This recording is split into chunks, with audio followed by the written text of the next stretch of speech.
Assalamualaikum warahmatullahi wabarakatuh. Perkenalkan, nama saya Muhammad Fauzan, NIM 1102001094. Baiklah, saya akan menjelaskan tentang fisiologi sistem pernafasan.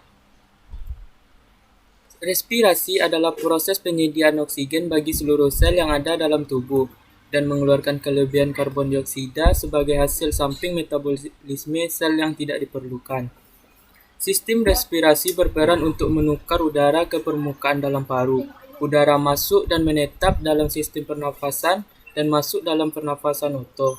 Trakea dapat melakukan penyaringan, penghangatan, dan melembabkan udara yang masuk, melindungi permukaan organ yang lembut. Hantaran tekanan menghasilkan udara ke paru melalui saluran pernafasan atas. Tekanan ini berguna untuk menyaring, mengatur udara, dan mengubah permukaan saluran napas bawah. Keluar masuknya udara pernapasan terjadi melalui dua proses mekanik. Yang pertama ada inspirasi. Inspirasi adalah proses aktif dengan kontraksi otot-otot inspirasi untuk menaikkan volume intratoraks. Paru-paru ditarik dengan posisi yang lebih mengembang, tekanan dalam saluran pernapasan menjadi negatif dan udara mengalir ke dalam paru-paru. Sedangkan ekspirasi adalah proses pasif di mana elastisitas paru menarik dada kembali ke posisi ekspirasi. Tekanan recoil paru-paru dan dinding dada seimbang, tekanan dalam saluran pernapasan menjadi sedikit positif. Proses pernapasan berlangsung melalui beberapa tahapan. Yang pertama yaitu ventilasi paru. Ventilasi paru adalah proses mekanik keluar masuknya udara dari luar ke dalam paru yang sebaliknya yaitu bernafas. Sedangkan yang kedua yaitu pertukaran gas terjadi antara udara dalam alveolus dengan darah alam kapiler. Prosesnya disebut difusi. Yang kedua ada proses internal yaitu pertukaran gas. Pertukaran gas antara darah dengan sel jaringan.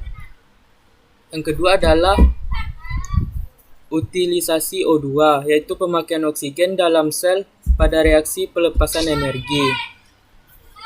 Yang kedua adalah difusi. Difusi adalah peristiwa perpindahan molekul dari suatu daerah yang tinggi berkonsentrasi molekulnya ke daerah yang konsentrasi molekulnya yang lebih rendah.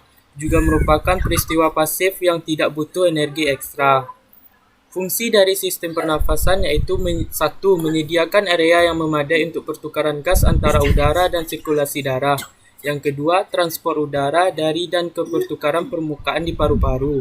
Yang ketiga, melindungi permukaan pernafasan dari dehidrasi, perubahan suhu, dan variasi lingkungan lainnya.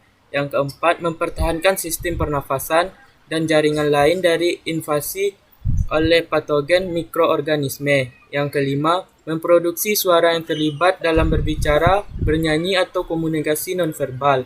Yang keenam, membantu dalam regulasi volume darah, tekanan darah, dan kontrol pH cairan tubuh. Baiklah, sekian dari saya. Assalamualaikum warahmatullahi wabarakatuh.